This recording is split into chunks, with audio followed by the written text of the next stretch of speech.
Sveiki, aš esu Inesa iš Šilainės Rūbeliai.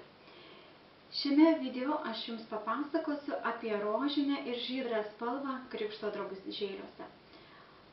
Krikšto drabužis yra baltas, tačiau yra nusistovėjusi tokia tradicija, kad berniukų drabužėlius mes puošiame rožinės spalvos mezginėliais, o mergaitės drabužėlius žydrais.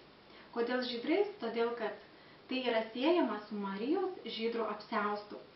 Tačiau šios spalvos nėra griežtai apibrėžta, kad būtent berniukui rožinė, o mergaitei žydra.